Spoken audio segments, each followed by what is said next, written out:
iglesia que me dé la gloria y procure la unión.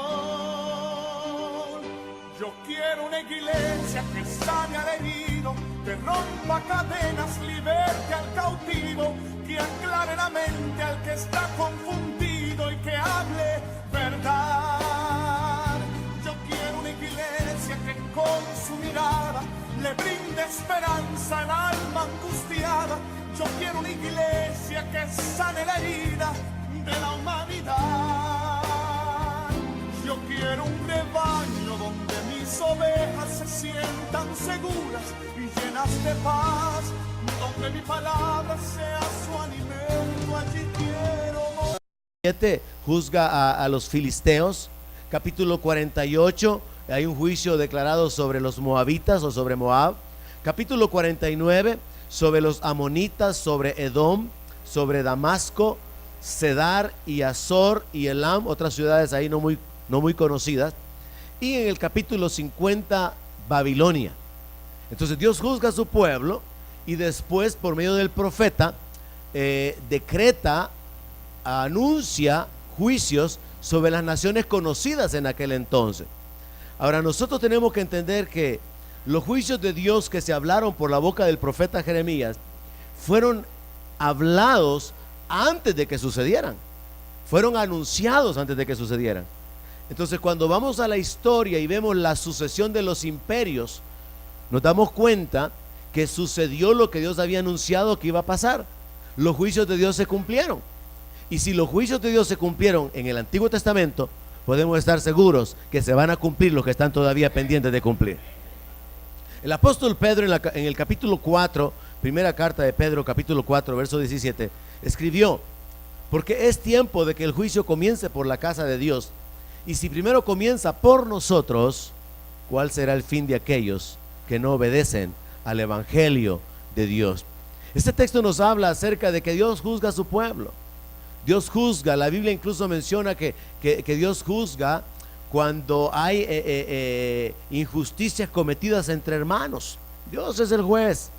Dios trae juicio en medio de nosotros como iglesia. Pablo habla acerca de esto y menciona que aquellos que comen sin discernir la copa del Señor, comen juicio, beben juicio para sí. Dice que somos disciplinados por el Señor porque no nos juzgamos. Entonces la Biblia habla de un juicio sobre la iglesia. Si a usted alguien dentro de la iglesia le ha hecho algo, la Biblia dice que le deje el juicio a Dios. Dios juzga aún entre nosotros. ¿Cuántos saben eso? Así que no nos conviene estar peleando entre nosotros, porque Dios es el juez. Dios traerá a juicio toda cosa. Y eso también tiene que hacernos tener cuidado con el cometer injusticias, porque la palabra dice que todo lo que el hombre siembra, eso va a cosechar. Así que si cometemos injusticias, Dios va a juzgarnos. Pero si hay gente que ha cometido injusticias en contra de nosotros, o hay gente que las está cometiendo, sepa que Dios es el juez. Deje a Dios el juicio y sepa que usted tiene que tener la confianza puesta en el Señor. Ahora, entramos al capítulo 47 con el entendimiento de que Dios es el único que anticipa lo por venir.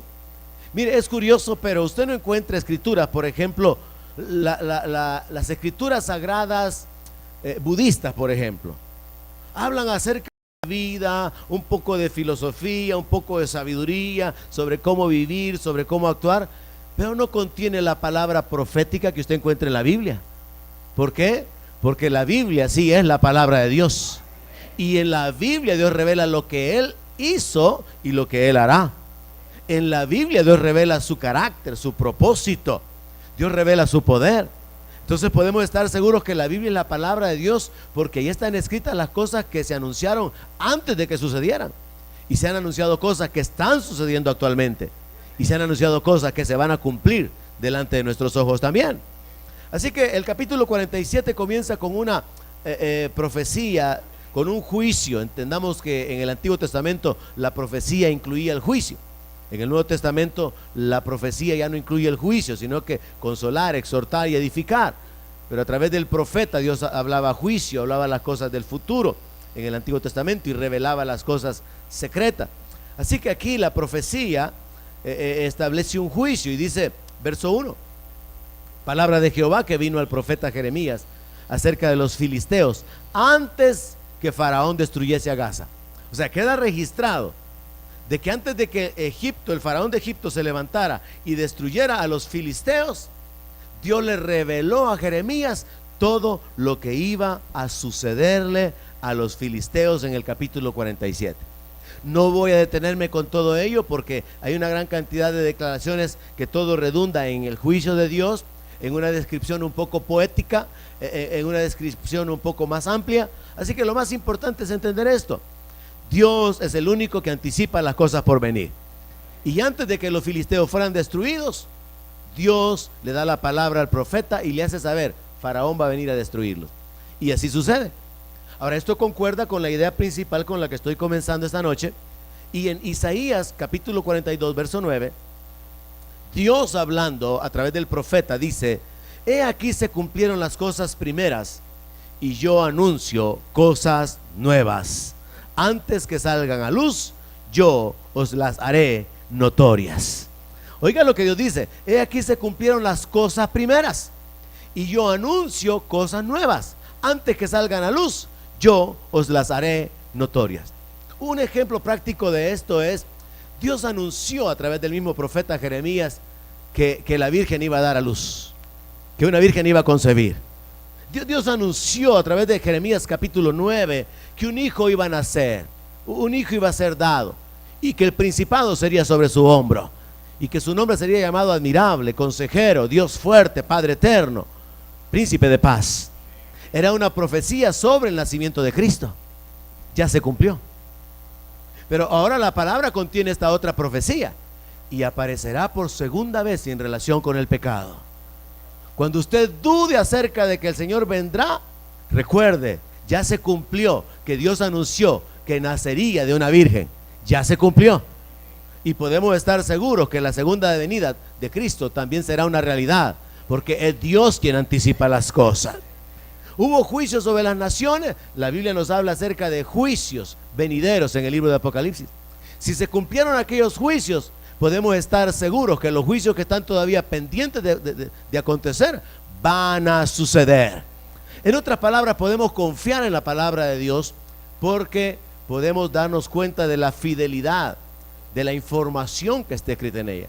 Si la palabra, por ejemplo, dice: está establecido para el hombre que muera una sola vez y después del juicio, como conocedores de que la Biblia es la palabra de Dios, tenemos que anunciarle a la gente que después de muerto ya no hay nada que arreglar.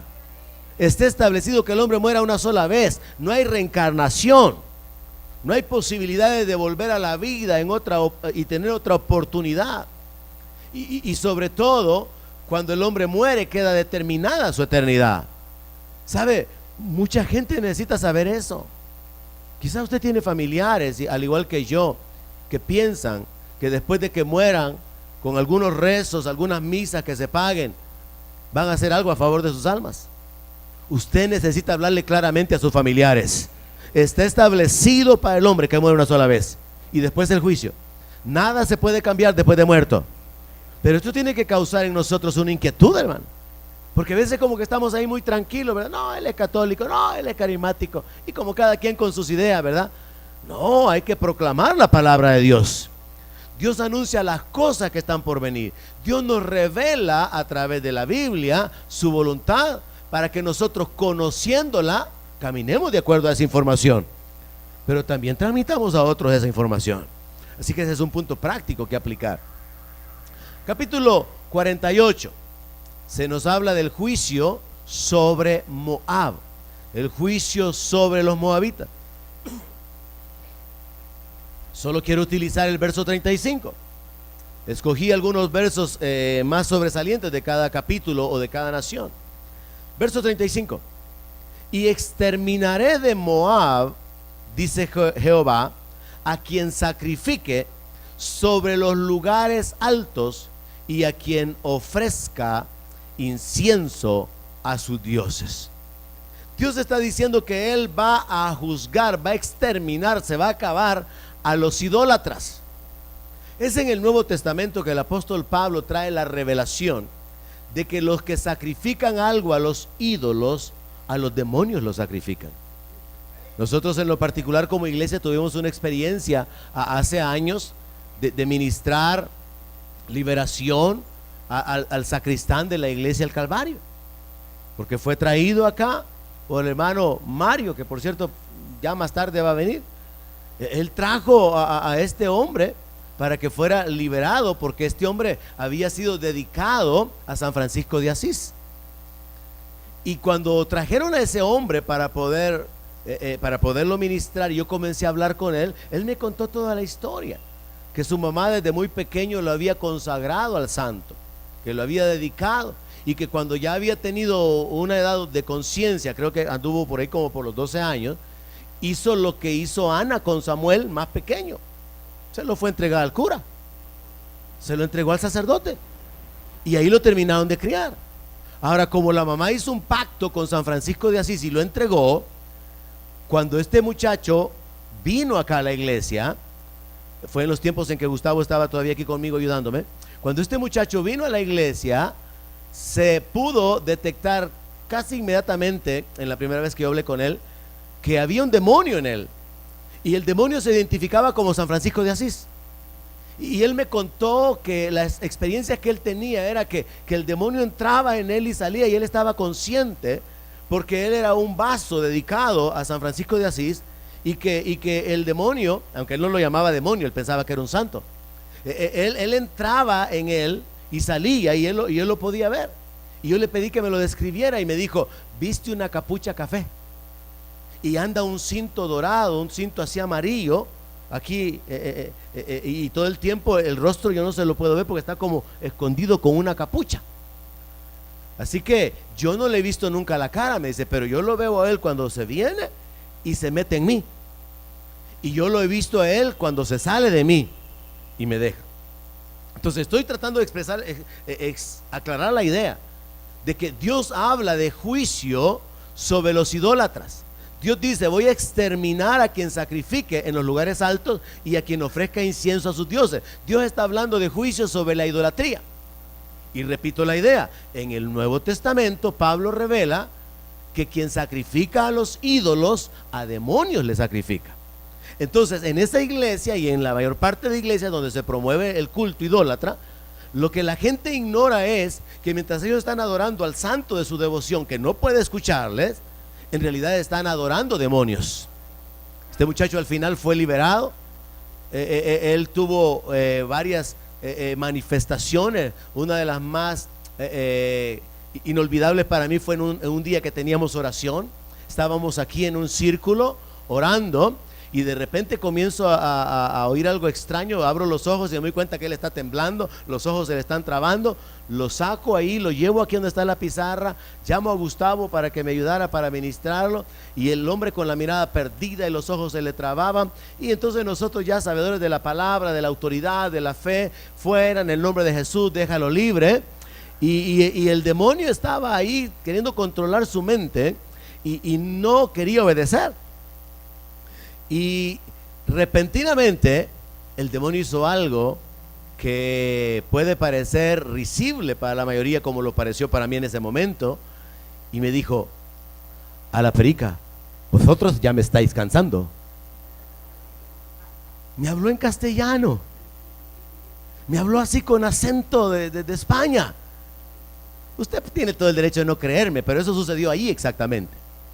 Ahora, el asunto es que la gente llega y adora a San Francisco de Asís y piensa que es el santo el que le va a hacer el milagro, pero son los demonios los que hacen las cosas para que la gente siga atada a esa ignorancia, sigan atadas a esas mentiras. Y Dios, que es justo y verdadero, tiene que juzgar a los idólatras, porque Dios prohibió desde el principio la idolatría. Así que vemos aquí que el juicio sobre Moab se basa en el pecado de la idolatría, y esto es un anticipo de que Dios va a juzgar a todas las naciones idólatras y a cada persona que de una manera individual adora a los ídolos. Ahora, en el verso 48, en el verso 42, mismo capítulo 48, Dios agrega algo más: y Moab será destruido hasta dejar de ser pueblo. ¿Por qué? porque se engrandeció contra Jehová. Entonces Dios revela que el juicio sobre los moabitas se basa en dos pecados: el pecado de la idolatría y el pecado de la soberbia, el pecado del orgullo. Ya vamos a ver más adelante que Dios juzga a otros también por causa de esto. Ahora, mientras nosotros estudiamos estos elementos históricos, extraigamos los principios prácticos y recordemos que Dios mira de lejos al altivo. Y que esto tenga que ser una base, hermano, para llevar a nuestra vida de una manera continua una actitud de observarnos. La Biblia dice, Pablo le dijo a Timoteo: ten cuidado de ti mismo. Una de las cosas que tendríamos que tener cuidado es, tengamos cuidado de no enaltecernos por lo que somos, por lo que tenemos, por lo que sabemos, por lo que hacemos, porque al final el único digno de recibir la gloria es Dios. Pero a veces nosotros queremos quedarnos con algo de gloria. Y aún entre hermanos a veces hay actitudes, hay tratos entre hermanos que revelan que hay un corazón que se está enalteciendo, hay un corazón que se está llenando de orgullo. Entonces no solamente leamos esto a manera de historia, sí, Dios destruyó a Moab porque se engrandeció, sino tomémoslo como lecciones prácticas. Recordemos que Dios mira de lejos al altivo, pero la comunión íntima es con los que le temen. Entonces hay que examinarnos a nosotros mismos para poder evaluar, descubrir si nos estamos llenando de orgullo por alguna razón, porque tenemos éxito, porque vivimos bien, o porque hemos tenido experiencias de victoria, de bendición, etcétera. Tenemos que tener cuidado con eso. Amén. En el verso 2 del capítulo 49, lo que se menciona es que ahora el juicio se pronuncia en contra de Amón. Ahora, en el 48 fue contra Moab, en el 49 es contra Amón. Lo que tenemos que saber aquí es que Moab y Amón son los hijos de Lot, que nacieron cuando sus hijas lo emborracharon. Entonces, cuando la mayor se quedó embarazada por acostarse con su papá, nació Moab. Y luego la menor hicieron lo mismo, la menor se acostó y nació Amón. Entonces son los hijos de incesto, son hijos nacidos en un pecado. Pero el asunto es que estos descendientes se convierten en personas pecadoras. Los moabitas se convierten en una nación idólatra y orgullosa. Y ahora veamos lo que dice la palabra con respecto a Amón. Capítulo 49, verso 2. La venganza que Dios va a ejecutar contra este pueblo es por causa de lo que le hizo al pueblo de Israel. Por tanto vienen días, ha dicho Jehová, en que haré oír clamor de guerra en Rabá de los hijos de Amón, y será convertida en montón de ruinas, y sus ciudades serán puestas a fuego, e Israel tomará por heredad a los que los tomaron a ellos, ha dicho Jehová. El juicio de Dios contra este pueblo, contra esta nación, se debe entonces como una forma, o sí, literalmente como venganza, porque ellos le hicieron daño a Israel. Ellos habían oprimido, ellos habían tomado lo que le pertenecía a Israel. Así que Dios dice: Israel va a tomar por heredad a los que los tomaron a ellos. Y en este sentido se cumple el propósito de Dios, la voluntad de Dios, cuando Él ha dicho: voy a dar naciones por ti, dice el Señor. Cuando Él establece que su voluntad y su poder se van a manifestar a favor de su pueblo, y que Él va a castigar a aquellos que se levanten en contra de su pueblo. Y esto nos incluye a nosotros como iglesia. El apóstol Pedro dice que para Dios es justo atribular a los que atribulen al pueblo de Dios. Eso significa que viene un tiempo donde Dios va a juzgar a aquellos que han causado daño a la iglesia. En términos generales, la iglesia ha sido perseguida. Dios va a juzgar y va a castigar a aquellos que fueron instrumentos del enemigo para poder causar esa destrucción, ese daño. De una manera personal, hay creyentes que han experimentado, que ahorita mismo están experimentando la arrogancia, la prepotencia, el dominio de los impíos. Viene el día en que Dios va a juzgar a esos impíos, va a atribular a los que atribularon al pueblo de Dios. Entonces el principio ahí es de que Dios va a juzgar todas las cosas. Y en este caso vemos que el juicio contra Amón se basa en una venganza porque tocaron al pueblo de Dios. Y Dios ya había dicho: el que los toca es como que toquen la niña de mis ojos, ha dicho el Señor. Entonces Dios revela de que Él es fiel a su pacto.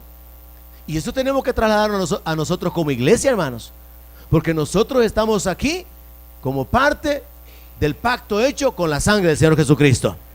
Dígame si usted no debería estar pero seguro de que su vida está en las manos de Dios, si Jesús derramó su sangre por usted. Porque Jesús le dijo a los apóstoles eso: esto representa, esto es la sangre del nuevo pacto, en mi sangre. Él estableció un pacto basado en el derramamiento de su sangre. Y eso debería ser suficiente para que nosotros, cuando nos sentimos solos, sentimos que estamos siendo derrotados, abandonados, no vemos la esperanza delante nuestro, recapacitemos y pensamos: Él me amó y se dio a sí mismo por mí. Y su palabra dice que Él me ha hecho más que vencedor. Su palabra dice que estoy completo en Él, que tengo la victoria, que Él me puede llevar o Él me lleva de triunfo en Cristo Jesús. Entonces uno puede reaccionar al entender: tenemos un pacto y Dios quiere mostrar su voluntad y su poder y su favor en nuestra vida. Es nuestra desobediencia y nuestro pecado lo que nos aparta de lo bueno de Dios. Y por eso es que tenemos que encaminarnos para poder permanecer más cerca, conociendo la voluntad de Dios y haciéndola, porque la Biblia dice que los hacedores son bienaventurados, no los oidores de la palabra, sino los hacedores. Capítulo 49, pero ahora verso 16, se describe, o escogí ese verso de toda la descripción del juicio sobre Edom. Edom es Esaú, y a mí me preocupa que esto incluya a hijos de los cristianos. Edom representa a una generación de personas que no aman lo espiritual. Edom representa a aquellos que menosprecian las cosas espirituales. Porque recuerde que lo que hizo Esaú fue: ¿y para qué me va a servir a mí la primogenitura?, dijo. Y la vendió por un almuerzo. No sabía, claro que sabía que en lo básico la primogenitura le daba derecho a recibir el doble de la herencia.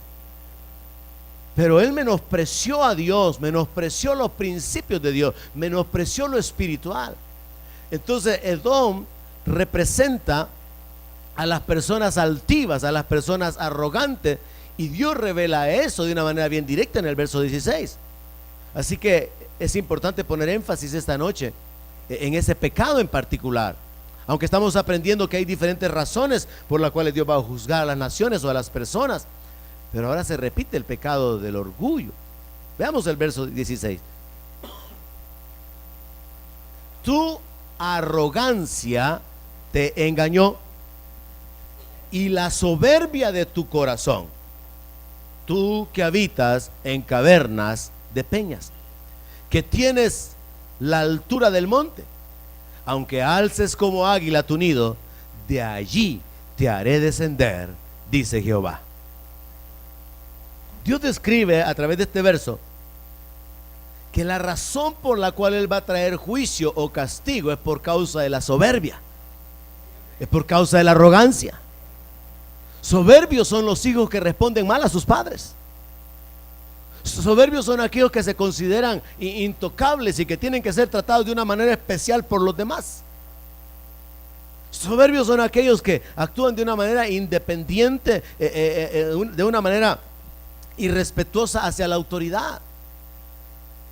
Toda vez que haya una figura de autoridad y no es respetada o tratada correctamente, hay soberbia. Y entonces tenemos que examinar esto, porque de nuevo, no estamos aquí, hermanos, para aprender historia. Estamos aquí para aprender cómo vivir y cómo obtener las bendiciones de Dios. Y Dios, a través de su palabra, nos hace reflexionar en esta noche que el orgullo, la soberbia son uno de los pecados que Él aborrece. Ahora, alguien puede estar siendo orgulloso y no se da cuenta. Alguien puede estar actuando de una manera soberbia, respondiendo mal a quien tiene que responder como autoridad, y no lo reconoce porque tiene la razón. Es Dios quien va a decir si tiene o no la razón, porque Dios es el juez. De nuevo, el llamado práctico es examinar nuestro corazón. Un marido puede ser soberbio y orgulloso imponiéndose sobre su mujer. La mujer puede ser orgullosa contestándole mal al marido. Un padre puede ser orgulloso maltratando a sus hijos. Los hijos pueden ser orgullosos respondiendo mal a sus padres. Ahora el asunto entonces es que lo que podemos ver en la palabra es que hay un detalle importante que tenemos que considerar, y es: tu arrogancia te engañó. Cuando las personas son arrogantes, el diablo fácilmente las engaña. Pero a un humilde el diablo no lo puede engañar. ¿Sabe por qué? Porque Dios da gracia al humilde. Dios le da sabiduría al humilde. Dios guarda al humilde. Pero a un orgulloso rápido lo engaña el diablo. Y vea cómo dice: tu arrogancia te engañó y la soberbia de tu corazón. O sea que un soberbio, un arrogante puede estar discutiendo, ofendiendo y respetando a su autoridad, actuando mal, y piensa que está bien, porque su arrogancia lo ha engañado, porque su corazón lleno de orgullo no le hace ver y darse cuenta que está maldiciendo en lugar de bendecir, que está desobedeciendo en lugar de someterse, que está irrespetando en lugar de honrar. Y la Biblia dice que todas las autoridades son establecidas de parte de Dios, y que el que se opone a la autoridad acarrea condenación. Quizás nosotros no lo vemos de esa manera. Quizás no lo ve de esa manera la servidora de sala cuna si le habla mal a la líder. Quizás no lo ve de esa manera un miembro del grupo de ujieres si le habla mal al líder. No, quizás no lo vemos de esa manera. Pero probablemente Dios sí. Probablemente la esposa no lo vea bien, no lo vea de esa manera, que le hable mal al marido. No, pero probablemente Dios sí. Probablemente el marido piensa de que no, que él tiene todo el derecho, pero Dios piensa que él no tiene ningún derecho. Entonces el asunto aquí es: tu arrogancia te engañó, dice el Señor. Como un aspecto práctico para nuestra vida esta noche, entonces valdría la pena detenernos en esto y considerar: si caminamos de una manera altiva, si caminamos de una manera arrogante, si permitimos que nuestro corazón se llene de orgullo, vamos a ser engañados y vamos a continuar en el mismo estilo de vida porque creemos que tenemos razón. Y vamos a seguir maltratando y atropellando y ofendiendo porque está bien, es lo que los demás se merecen. Pero un día, al igual que sucede con Edom, Dios va a traer el juicio. Y Dios trae el castigo por causa del orgullo. Porque Dios aborrece al altivo, es lo que dice la palabra. Eso dice la palabra. Y Dios aborrece al altivo. Así que vemos acá que el juicio sobre Edom se basa en que había orgullo, había arrogancia en el corazón de este hombre. Y algo que es importante de considerar es que al ver que el juicio viene sobre Moab, es decir, el pueblo, viene sobre Amón, el pueblo de los amonitas, y sobre Edom, sobre los edomitas, encontramos entonces moabitas, amonitas y edomitas bajo el juicio de Dios. Y uno podría detenerse históricamente en los personajes como individuos, pero aquí hay un detalle, y es que hay una herencia espiritual. Y así como Edom pecó con su actitud orgullosa y menospreciando las cosas espirituales, sus descendientes caen bajo el mismo juicio. De la misma manera que se menciona a Amón y se habla de venganza por los daños hechos en contra de Israel, Amón se convirtió en un enemigo de Israel. Pero todos los descendientes participan de ese pecado, y al final todos los descendientes reciben las consecuencias o el castigo del pecado. ¿Qué es lo que estoy tratando de decir? Que Dios pudo perfectamente castigar a los individuos, pero no está hablando de individuos, está hablando de pueblos, está hablando de naciones, está hablando de los descendientes de estas personas, lo cual establece un principio espiritual, el principio de la cobertura, el principio de la herencia espiritual. En el Nuevo Testamento nosotros encontramos que nosotros heredamos de nuestros padres, una vana manera de vivir. ¿Alguien dice amén a eso? Nuestros padres nos enseñaron a vivir enfocados en lo material, enfocados en la lucha, probablemente sin que haya sido tan claro, tan abierto en cuanto a que de vez en cuando hay que hacer trampas, hay que mentir porque hay que sobrevivir en esta jungla. Y nos transmitieron no solamente conocimiento, enseñanza, sino también nos legaron una herencia espiritual de pecado. Eso es lo que está escondido ahí. Por eso es que en Romanos 3 dice: por cuanto todos pecaron, porque la semilla del pecado fue traspasada a todos. Y luego, qué bueno que con la revelación del sacerdocio Dios habla acerca de ser santificados, de ser apartados. Y luego los hijos de los sacerdotes eran consagrados para Dios. Así que Dios aparta a Leví y a toda la tribu de levitas para que sean sus sacerdotes, porque ahí está el principio de la herencia. ¿Qué herencia espiritual usted le está dejando a sus hijos? Es importante considerar. ¿Qué ejemplo les está mostrando? ¿Una vida de veras dedicada en el temor de Dios o una vida religiosa, por ejemplo? ¿O les está mostrando un evangelio así, un tanto light, sin compromiso, sin dedicación? Es importante considerar esto cuando analizamos que espiritualmente hay un legado, hay una herencia. ¿Qué legado podría dar Amón y Moab a sus hijos, habiendo sido hijos de un incesto? Ahora, lo que la palabra nos enseña es que a través de Cristo somos redimidos de la maldición y que la bendición está disponible para nosotros. Y por la fe se quebranta la maldición de nuestros antepasados. Pero ahora por la fe nosotros podemos heredar bendición a nuestros hijos. ¿A alguien que diga amén fuertemente? Pero esto demanda obediencia, demanda conocimiento de la palabra, demanda compromiso. Entonces, a mí me llama la atención el hecho de que Dios no juzga a los individuos, sino que está juzgando a los pueblos, está juzgando a las naciones, porque eso nos revela que hay consecuencias transmitidas por causa de transmitir una herencia hacia nuestros descendientes. En lo natural, el estudio es una buena herencia que se le puede dejar a los hijos, aunque hay algunos que no les interesa. Lo que quieren es pisto, no quieren estudiar, lo que quieren es el billete, lo que quieren es la casa aquella de la colonia que está ahí arribita esa, la otra se la da a mi hermano, la chiquita. Pero en lo natural el estudio es una buena herencia que los padres pueden dejar.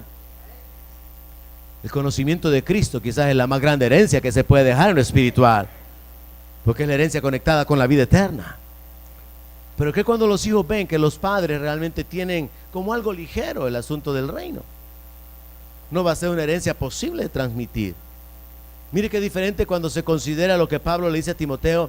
Yo sé, le dice, acerca de la fe no fingida que habita en ti, la cual habitó primeramente en tu abuela Loida y en tu madre Loida y con la abuela Eunice.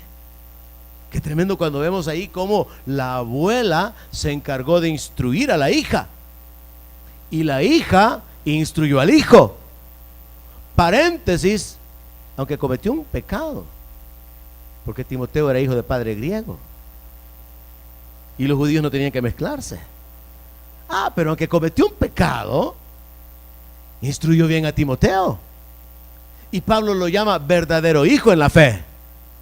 Así que aunque es padre de un griego, de un gentil, de un pecador, al final se constituye en un ministro de Dios y se encuentra en los registros de aquellos que han afectado la vida de otros por causa de que él fue objeto del cuidado del apóstol Pablo para dar instrucciones que hasta el día de hoy se utilizan cuando leemos primera carta a Timoteo, hermanos. ¿Y quién era Timoteo? El hijo de un griego, pero que tenía una mamá llena de fe y que tenía una abuela que instruyó a su mamá. Así que al final lo que descubrimos es cómo se transmiten las cosas espirituales.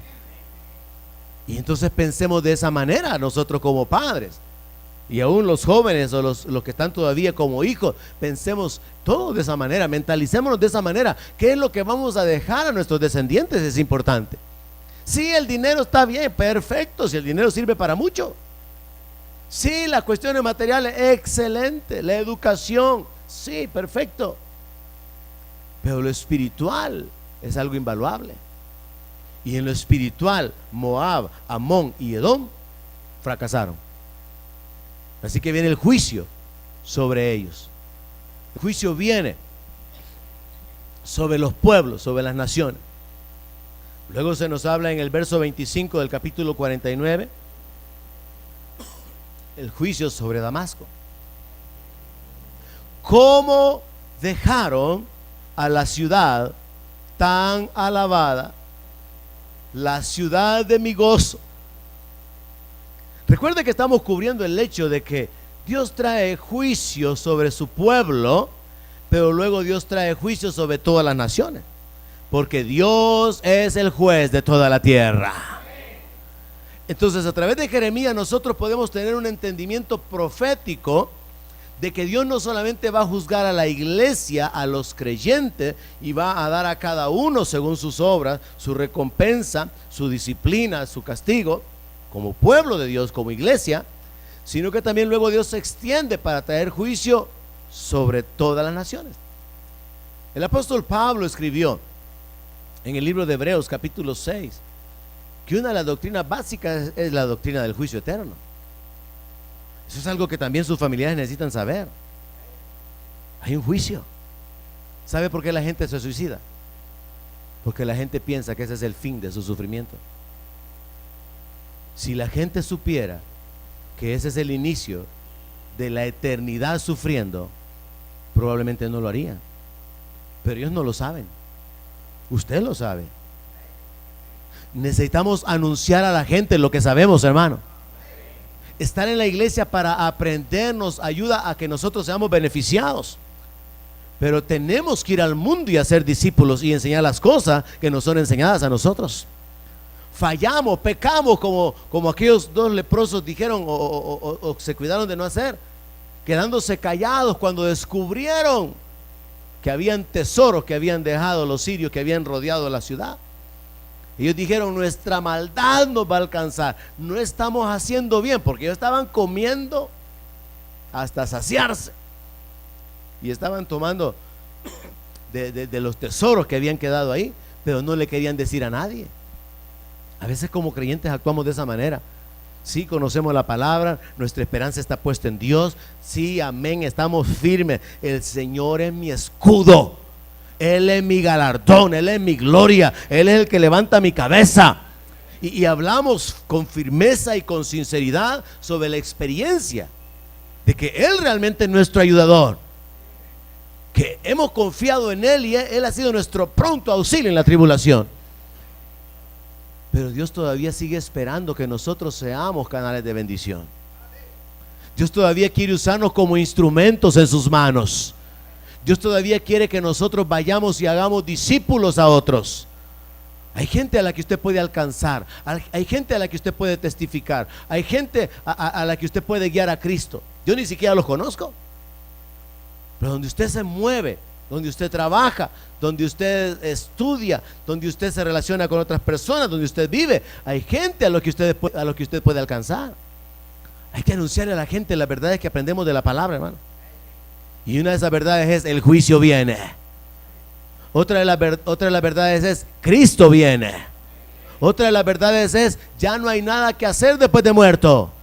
Amén. Otra de las verdades es: los santos no pueden hacer nada por nadie, a menos que estén vivos. Y usted es uno de ellos. Porque los santos que sí pueden hacer algo son los que están vivos actualmente. Pero resulta que los santos aquellos no hacen nada porque no oyen, ni hablan, ni andan. Y los santos que están adentro de las iglesias tampoco. Entonces es un asunto de reaccionar en base a la palabra. Capítulo 25, verso 25 entonces nos dice: ¿cómo dejaron a la ciudad tan alabada, la ciudad de mi gozo? O sea que Dios, como le dijo al servidor, ¿verdad? Por medio del profeta en el capítulo 46, si no me recuerdo, cuando vienen las palabras a Baruch y le dice que él ha dicho que Dios le ha añadido tristeza, que Dios le ha añadido angustia y que no ha hecho nada y que deje de buscar grandeza, porque yo estoy castigando a mi pueblo, a mi amada, le dice. Entonces Dios lo quiere hacer reflexionar, y tú todavía estás en la búsqueda de grandezas. Como quien dice, estás interesado en las riquezas cuando yo estoy trayendo juicio por causa de que el corazón no es correcto.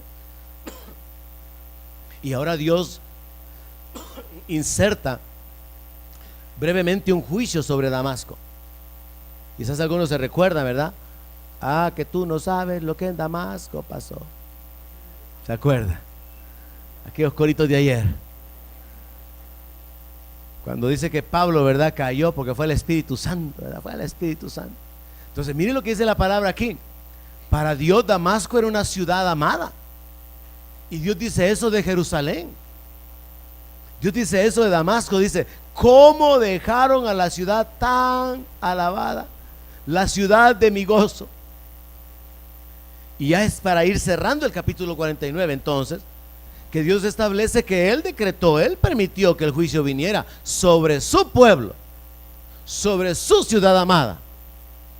Mire, a veces sucede que en la práctica, inconscientemente, un creyente podría preguntar, ¿y por qué Dios no hizo nada? ¿Y por qué a mí?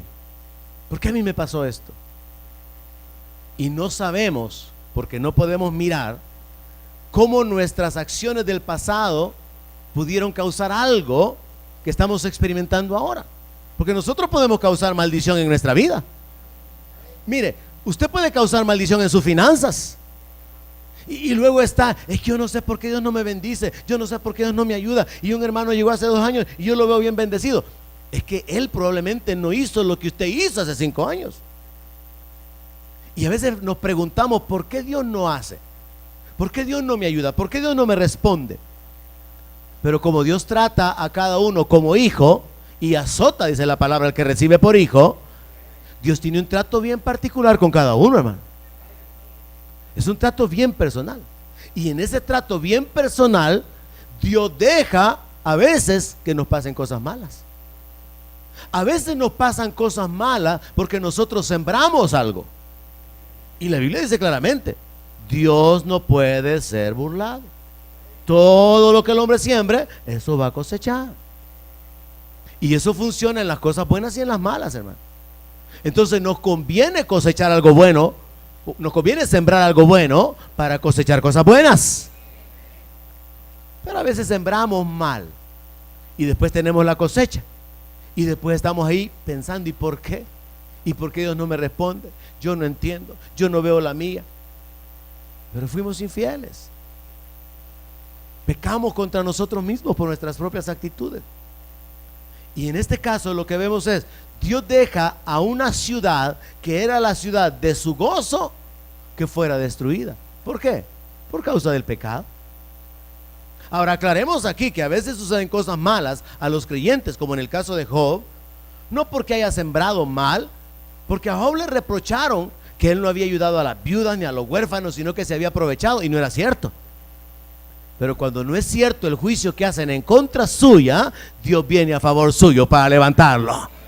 Cuando es el enemigo el que viene en contra suya, pero usted no ha sembrado, sino que es su fe la que está siendo probada, y usted permanece a pesar de la injusticia, usted permanece a pesar de la humillación, usted permanece aunque aparentemente ante la mirada de todos los demás, usted es un vil pecador, usted es menos que gusano, porque eso fue lo que llegaron a hacer los amigos de Job. Dios no se equivoca, le dijeron. Si realmente caminaras en justicia y en integridad del Altísimo, no te habría pagado como te ha pagado, pero vuélvete en amistad a Él, le dijeron. Y lo vienen a evangelizar, ¿verdad? A veces a usted sí le ha pasado, ¿verdad? El enemigo se levantó contra usted, le ha pasado una, le ha pasado otra, lo atropelló, lo machucó, lo restregó. Y viene alguien y le dice, hermanita, juzgue su corazón, porque hay que averiguar qué es lo que hay ahí escondido. Usted tiene que saber cuando su corazón está lleno de orgullo y le ha dado lugar al diablo. Y usted tiene que saber cuando usted ha caminado en el temor de Dios, el diablo se ha levantado en contra suya, pero usted está esperando el momento en que Dios se levante a favor de usted. Porque David le dijo al Señor, Señor, tú conoces mi entrar y mi salir. David tomó la decisión y dijo, voy a caminar en integridad en los secretos de mi casa. Job había dicho, hice pacto con mis ojos, ¿por qué habría yo de mirar a una doncella? ¿Qué me daría Jehová a cambio? Hombres que hablaron de integridad, que hablaron de caminar en temor de Dios, al igual que Daniel. Pero al igual que Daniel, les pasaron cosas malas. No porque ellos actuaran mal, sino porque hay un enemigo. Pero a veces lo malo que viene, como en este caso, el juicio sobre Damasco, es por causa del pecado. Así que no tenemos que confundirnos y echarle la culpa al diablo cuando somos nosotros los que nos metimos en maldición. Ni preguntarnos por qué Dios no nos responde cuando nosotros fuimos los que le fallamos a Dios. Como cuando Josué le pregunta a Dios o se queja delante de Dios. Es prácticamente como que Josué le dijera al Señor: Señor, tú me dijiste que nadie me iba a hacer frente, y mira, hemos vuelto la espalda a nuestros enemigos.